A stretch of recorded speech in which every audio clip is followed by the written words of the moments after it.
শায়েখ আব্দুর রাজ্জাক বিন ইউসুফের কথাগুলো একদম বাস্তবতার সাথে মিল আছে। দেখেন, এই ওয়াজটা শুনে আপনাদের অনেক উপকার হবে এবং অনেক কিছু শিখতে পারবেন।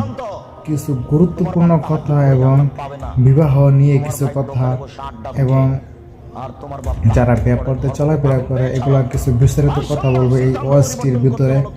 অবশ্যই এই ওয়াজটা শুনে কিছু না কিছু হলেও শিখতে পারবেন। শেখ আব্দুর রাজ্জাক বিন ইউসুফের ওয়াজ হলেই হচ্ছে আপনার কিছু না কিছু আপনি অবশ্যই শিখতে পারবেন। আসুন আমরা এই ওয়াজটা শুনি মনোযোগ। তোমার বাপকে বলি, ওই যে দোকানে বসে আড্ডা পিটছে যেই ছেলেটা, ওটা তোমার ভাই। তোমার বাপকে বলে দিও, আব্বু তাহাজ্জুদ পড়ে জান্নাত কিনে নেন। অসম্ভব, তোমার বাপ তাহাজ্জুদ পড়ে জান্নাত পাবে না। ভুল সিদ্ধান্ত, তোমার বাপ তাহাজ্জুদ পড়ে জান্নাত পাবে না। তোমার ভাই দোকানে বসে আড্ডা পিটে আর তোমার বাপ তাহাজ্জুদ পড়ে, ধর্মকে পাগল পেয়েছ? অসম্ভব, সিদ্ধান্ত পরিবর্তন করতে বলো তোমার বাপকে। ক্ষমতার নাম বিবাহ।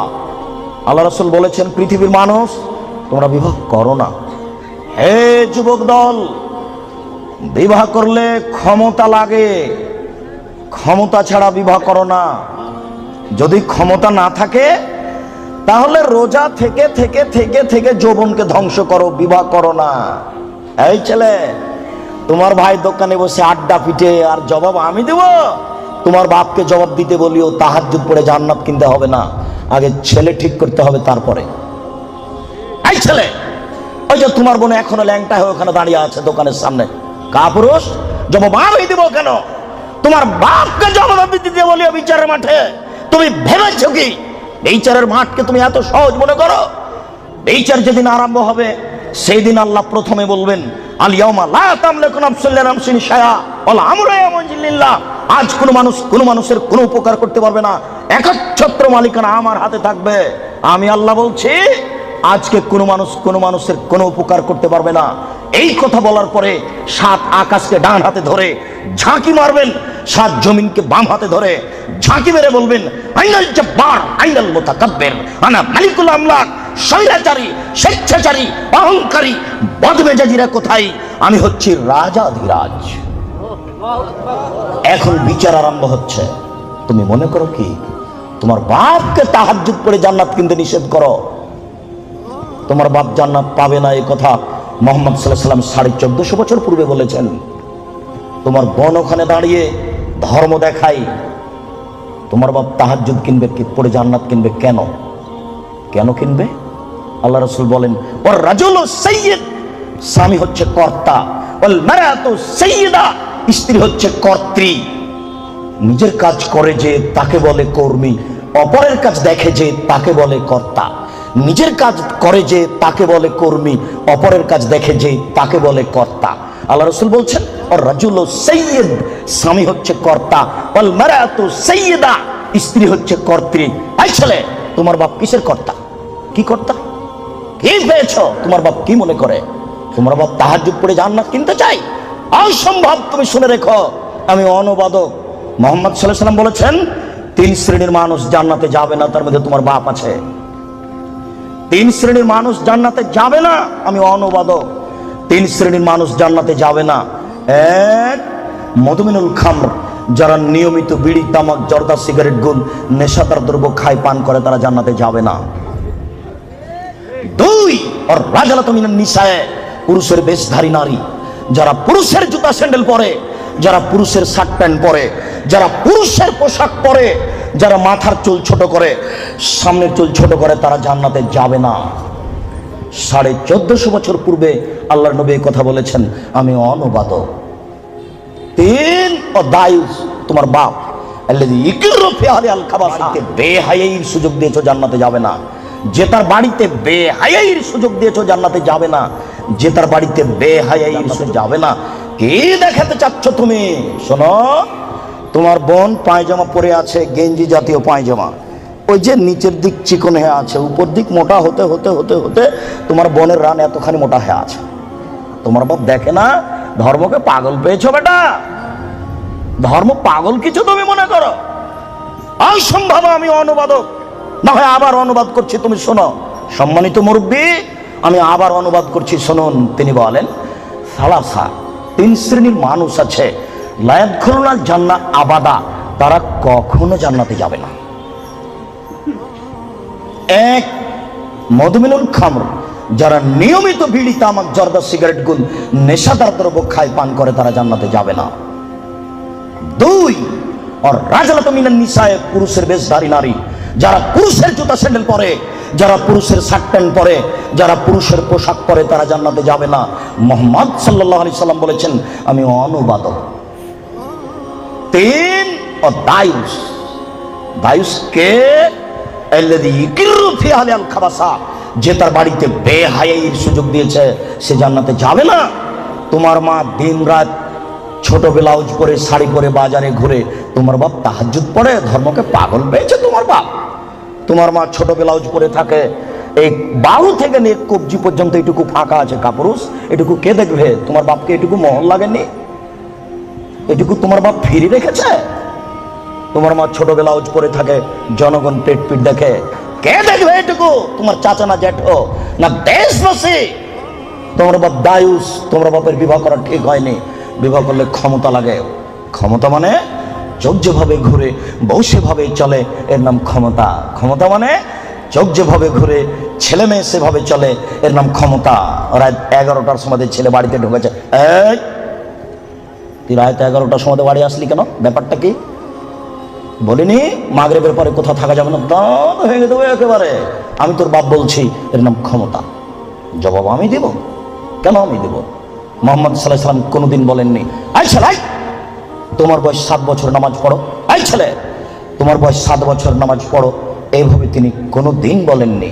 তিনি বলেননি, এই ছেলে তোমার বয়স 10 বছর নামাজ পড়ো, নাহলে তোমাকে পিটাবো, এই কথা তিনি কখনো বলেননি। তিনি বলেছেন, মুরু আওলাদাকুম বিসসালাত ওয়াহুম আবনাউ সাব'i সিনিনা, পৃথিবীর পিতা তোমরা তোমাদের ছেলেকে নামাজ পড়তে বলো যখন তার বয়স 7 বছর। ওয়াজরিবুহুম আলাইহা ওয়াহুম আবনাউ 10 সিনিনা, তোমরা তোমাদের ছেলে মেয়েকে নামাজ পড়তে বলো পিটিয়ে যখন তার বয়স 10 বছর। এই ছেলেটার বয়স 15 বছর নামাজ পড়ে না, বলেন তার বাপ আছে? বলেন দেখি যে তার বাপ আছে? কাপুরুষকে আমরা বাপ বলি না। জবাব আমি দিব কেন? তোমার বাপকে তাহাজ্জুদ পড়ে জান্নাত কিনতে বলিও। আমি কথা এখনো বুঝাতে পারিনি, আবারও বলি, আল্লাহর নবী কি কোনোদিন কোনো ছেলেকে বলেছেন যে তুমি নামাজ পড়ো? কোন 10 বছরের বাচ্চাকে কি আল্লাহ নবী বলেছেন যে তুমি নামাজ না পড়ো নিলে পিটাবো? না তার বাপকে বলেছেন যে তুমি তোমার ছেলে মেয়েকে নামাজ পড়তে বলো? না, বুঝাতে পারলাম না। আল্লাহর নবী বাপকে বলেছেন না ছেলেটাকে বলেছেন? এবার ছেলে তুমি বলো, আমার বাপ তাহাজ্জুদ পড়ে জান্নাতে যাবে, আমার ছোট ভাই বাজারে ঘুরবে, আমার বোন নগ্ন পোশাক পরে কলেজে যাবে, আমার বাপ তাহাজ্জুদ পড়ে জান্নাত কিনে নিবে। পাগল পেয়েছো ধর্মকে? বিচার একদিন হবেই। মানুষের তো বিচার হবেই, পশু প্রাণীরও বিচার হবে, আপনি সাবধান থাকুন। মানুষের তো বিচার হবেই, পশু প্রাণীরও বিচার হবে। আপনাকে আমি কি দিয়ে বুঝাই বিচার কত কঠিন। সম্মানিত উপস্থিতি, সূচনাতে আরো দু একটি কথা বলে নি, বিচার কত কঠিন। এইদিকে লক্ষ্য করুন, বিচার কত কঠিন। রাসূল সাল্লাল্লাহু আলাইহি সাল্লাম বলেন, মা মিন রাজুলিন ইয়াতাকাল্লামু রাব্বাহু, প্রত্যেকটা মানুষ বিচারের মাঠে তার প্রতিপালকের সাথে মুখামুখি কথা বলবে। লাইসা বাইনাহু ওয়া বাইনাহু তারজুমান, আল্লাহ এবং ব্যক্তির মাঝে কোনো দোভাষী থাকবে না। দোভাষী বুঝেন কি? ইংরেজি বুঝি না, বাংলা বুঝি, আর ইনি ইংরেজি বুঝেন। আমি এক গ্লাস পানি চাচ্ছি, উনি আমাকে পানি দিতে পারছেন না। একজন লোক লাগবে যিনি বাংলাও বুঝেন, যিনি ইংরেজিও বুঝেন, উনি হলেন দোভাষী। আল্লাহ নবী বলছেন, বিচার যখন আরম্ভ হবে তখন কোনো দোভাষী থাকবে না। ওয়ালা হাজেবুনি হাজেবহু, কোনো অন্তরাল থাকবে না, এরকম কোনো অন্তরাল থাকবে না। মুখামুখি কথা যখন শুরু হবে তখন প্রত্যেকটা ব্যক্তি ফায়ানজুরু আইমানা মিনহু, সে তার ডান দিকে লক্ষ্য করবে। বিচার আরম্ভ হলে সে তার ডান দিকে লক্ষ্য করবে। ফায়ারা মা কাদ্দামা মিন আমালিহি, ডান দিকে লক্ষ্য করলে তার জীবনের সব কর্ম দেখতে পাবে। এই বোকা ছেলে, তোমার ভাবিকে তুমি আজকে নিয়ে এসছো এখানে বক্তব্য শুনতে। তোমার ভাবি তোমার মোটরসাইকেলের পিছনে ছিল, তুমি যখন তাকে ডান দিকে দেখবে তখন তোমার ভাবি, তুমি তোমার মোটরসাইকেল গোটাটা দেখতে পাবা। এই বোকা ছেলে, তুমি তো রমনা পার্কে আরেকজনের মেয়ের সাথে বসে আছো, এইভাবে দেখতে পাবা। বুখারী মুসলিম। বিচার যেদিন হবে সেদিন তুমি বুঝতে পারবা বিচার কত কঠিন। আমি অনুবাদক, তিনি বলছেন ফায়ারা মা আসআমা মিনহু ফায়ানজুরু মা আসআমা মিনহু ফায়ারা মা কাদ্দামা মিন আমালিহি। ডান দিকে দেখবে তার সব কর্ম, তারপর বাম দিকে লক্ষ্য করবে, বাম দিকেও দেখবে যা দেখলো ডানে, বামে দেখবে যা দেখলো ডানে, বামে দেখবে যা দেখলো ডানে।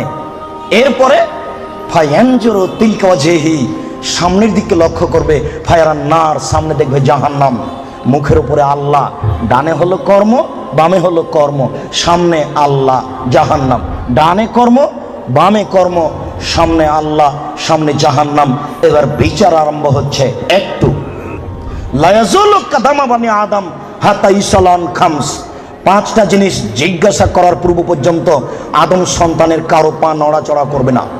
পাঁচটা জিনিস আগে জিজ্ঞাসা হবে, তারপরে এই ছেলে বিচার আরম্ভ হচ্ছে। এইভাবেই হবে। আমি অনুবাদক, তুমি আজকে একটু সূচনা জেনে নাও বিচার কিভাবে হবে। বিচারের সূচনাতে তো আল্লাহ নিজের পরিচয় দিবেন। এরপরে বিচার শুরু হতে ডান দিকে বাম দিকে লক্ষ্য করবে, সে তার সব কর্ম দেখতে পাবে।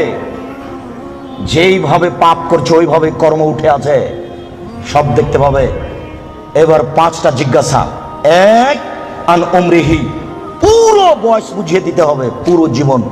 ৭৭ বছর বয়স পুরোটাই বুঝাতে হবে। আজকে সারা দিনে কি কথা বলেছেন তা কি মনে আছে? সারা জীবন বুঝাবেন কিভাবে? প্রস্তুত থাকুন, আপনার কিছু না কিছু উপকার করবই করবো ইনশাআল্লাহ। দুই, অনসাবাবিহি, আপনার যৌবন জীবন বুঝাতে হবে। আব্দুর রাজ্জাক সাহেব, পুরো বয়সের মধ্যেই তো রয়েছে যৌবন জীবন, এটা পৃথক করছেন কেন? আমি করিনি, মোহাম্মদ সাল্লাল্লাহু আলাইহি ওয়াসাল্লাম করেছেন, তাই আমি বলছি। আব্দুর রাজ্জাক সাহেব, যৌবন জীবন তো পুরো বয়সের মধ্যেই আছে, আবার এটা পৃথক করলেন কেন? দুই, যৌবন জীবন বুঝাতে হবে। আব্দুর রাজ্জাক সাহেব, যৌবন জীবন তো পুরো বয়সের মধ্যেই আছে, এটাকে পৃথক করছেন কেন? আমি করিনি। কে করেছেন? মোহাম্মদ সাল্লাল্লাহু আলাইহি সাল্লাম করেছেন। এই ছেলে, যৌবন জীবন যে কত বিষাক্ত তোমাকে আমি কি দিয়ে বুঝাই। ছেলে যখন 4 বছরের, মা তখন চুমা খায়, আদর করে, আব্বু আব্বু। আবার ছেলে যখন 12, 14, 15 বছরের, তখন বাড়িতে আসতেই মায়ে বলে, আব্বু তোমার জন্য ভাত শোকেজে সাজিয়ে রেখেছি। তখন ছেলে বলে, খাবো না। না আব্বু খাও খাও। না আমি খাবো না, এই তরকারিতে ভাত খাও। আব্বু খাও খাও খাও। এবার ছেলে যখন বয়স 20, 24 হয়েছে, তখন মায়ে বলছে, কি করে খাবি, কি করে খাবি, বসে আছিস বসে আছিস, তো দাঁত ভেঙে দিবি। আরে ব্যাপারটা কি? 4 বছরে মা কি করছিলেন? চুমা খায়। 15 বছর 20 বছর মা এরকম বলছে। এবার 20, 24 যখন হয়ে গেছে, তখন মার কেন জানি সহ্য করে না। মাও বলছে ছেলেকে ইনকাম করা লাগবে। মাই যদি বলে যে তোর দাঁত ভেঙে দেবো, তাহলে বউ কি বলবে? তখন ছেলেটা বুঝেছে, ও ইনকাম করাই লাগবে, গার্মেন্টসে হলেও, জেনার কারখানা, ওহো টাকা ইনকাম করাই লাগবে যে কোনো মূল্যে, সে যেখানে হোক না কেন। ছেলে এবার ভেবেছে টাকা ইনকাম করাই লাগবে। এর নাম যৌবন জীবন। আর যৌবন জীবন মানে জেনা, মানে যৌবন জেনা, যেটা আজকে বলবো। এখানে যত মোবাইল আছে, শতকরা 1900 জেনার গল্প হয়, এটা আমার অনুমান। যৌবন জীবনে মানুষ দুইটা বিপাকে পড়ে। এক, টাকা, সে দেখতে চায় না টাকা বৈধ না অবৈধ। দুই, দেখতে চায় না সে মান সম্মান, জাহান্নাম কি জান্নাত, বাপ মায়ের মান সম্মান যাবে কি যাবে না, সে বেখেয়াল বোকা সেজে সে জেনায় লিপ্ত। এই দুইটা জীবন খুব কঠিন। আমরা বলছিলাম এ হচ্ছে বিচার যৌবন জীবন। 3, টাকা বুঝাতে হবে। আইনা ইকতাসাবাহু ফিমান ফাকাহু, টাকা কোথায় ইনকাম হয়েছে সেটাও বুঝাতে হবে, টাকা কোথায় ব্যয় হয়েছে সেটাও বুঝাতে হবে। 5, অনিলমিহি, হুজুরকে বিদ্যা বুঝাতে হবে। হুজুর বুঝতে পারেননি, হুজুরকে আমি বললাম, হুজুর আমার দোকানটা উদ্বোধন করে দেন। তো 5টা ছেলে নিয়ে আসলেন হুজুর। হুজুর বলছেন যে 1 ঘন্টা পরে যে কোরআন মাজিদ পড়া হয়ে গেছে, 1 খতম। আপনার বাপের নামে আমি কোরআন বক্সে দিলাম, আমার বাপের নামে হুজুর কোরআন বক্সে দিলেন। এবার 1 ঘন্টা পরে ছেলেরা যাচ্ছে ঘরের দিকে। এই তুই কতটুকু পড়েছিস রে? আমি 1 পৃষ্ঠা পড়েছি। এই তুই? আমি পড়িনি, খালি আমি এরকম করছি। জি হুজুর বুঝতে পারেননি বিদ্যে কতটুকু বিপদ। শুনুন, বুখারী মুসলিমের হাদিস 3 শ্রেণীর মানুষ দিয়ে জাহান্নাম উদ্বোধন হবে। আপনি দোকান উদ্বোধন করছেন হুজুর দিয়ে? আল্লাহর নবী বলেছেন 3 শ্রেণীর মানুষ দিয়ে জাহান্নাম উদ্বোধন হবে। 1 শহীদ, 2 দানশীল, 3 হুজুর। বুখারী মুসলিম বাংলা মেসকাত বিদ্যা অধ্যায় প্রথম অনুচ্ছেদে আছে 2-4টা হাদিসের পরে। আপনি এখনই গিয়ে বাড়িতে দেখবেন। কয় শ্রেণীর মানুষদের জাহান্নাম উদ্বোধন হবে? 3 শ্রেণীর। 1 শহীদ। তুমি যতই বলো না কেন, বিচার একদিন হবে বোকা ছেলে, বাড়িতে ঢুকে যাও, পরিস্থিতি অতীব জটিল। 2 দানশীল, 3 হুজুর। হুজুর বুঝতে পারেননি আমি কত বড় বিপদে। এই ছেলে, তোমার মনে আছে কি আল্লাহ রাসূল চলে যাচ্ছেন, জিবরাইল ডান হাত ধরে আছেন, মিকাইল বাম হাত ধরে আছেন। তখন দেখলেন একটা লোক চিঠে শুয়ে আছে, আর একটা লোক পাথর দিয়ে তার মাথাকে ভেঙে চৌচির করে দিচ্ছে। পাথর যখন মাথার উপরে মারছে, মাথা ফেটে চৌচির, পাথর ছিটকে দূরে চলে যাচ্ছে। আবার পাথর নিয়ে এসে আবার মারে। বলো তো ইনি কে? হুজুর, যার মাথা পাথর দিয়ে ফাটিয়ে দেওয়া হচ্ছে ইনি হুজুর। বুখারী মুসলিমের হাদিস। ওই যে আল্লাহ রাসূল বললেন হুজুরকে জাহান্নামে দেওয়া হবে, দেওয়ার সাথে সাথে ভুঁড়িটা বের হয়ে ঝুলবে। তখন হুজুর ভুঁড়ি নিয়ে ঘুরতে থাকবে। গরুর পায়ে ধান মারার সময় গরু যেমন ঘুরে, আপনারা তো শহরের মানুষ, এই কথা বুঝবেন কিনা? আচ্ছা, আপনারা জীবনে কোনোদিন গরুর পায়ে ধান মারা দেখেছেন? তো গরু যেমন ঘুরে হুজুর তেমন ঘুরবেন, ভুঁড়িটা ঝুলতে থাকবে জাহান্নামে। তখন জাহান্নামীরা এসে বলবে, মালাক হুজুর ব্যাপারটা কি? আপনি কেন এখানে? আনতা তামরুল বিল মারুফ ওয়া তানহা আনিল মুনকার। আপনি তো আমাদেরকে ভালো কথা বলছিলেন, মন্দ থেকে নিষেধ করছিলেন। হুজুর তখন বলবে, কি করি, আমি ভালো বলেছি, ভালো করিনি যে। বুখারী মুসলিম। আল্লাহ নবী বলছেন যে আমাকে ওপরে নিয়ে যাচ্ছেন জিবরাইল, দেখলাম অনেক মানুষ তাদের ঠোঁট এবং জিহ্বাকে আগুনের কেঁচি দিয়ে কেটে দেওয়া হচ্ছে। আচ্ছা, কেঁচি বুঝেন কি আপনারা? কেঁচি, কাঁচি, এটা আগুনের জিহ্বা এবং ঠোঁটকে কেটে দেওয়া হচ্ছে বহু মানুষ। আমি বললাম, জিবরাইল মান হাওলাকা, কাদের ঠোঁট এবং জিহ্বা কেটে দেওয়া হচ্ছে? জিবরাইল উত্তরে বলেন, হাউলাই খুতবা মিন উম্মাতিক, এরা হচ্ছে আপনার উম্মতের। তো আমি অনুবাদক।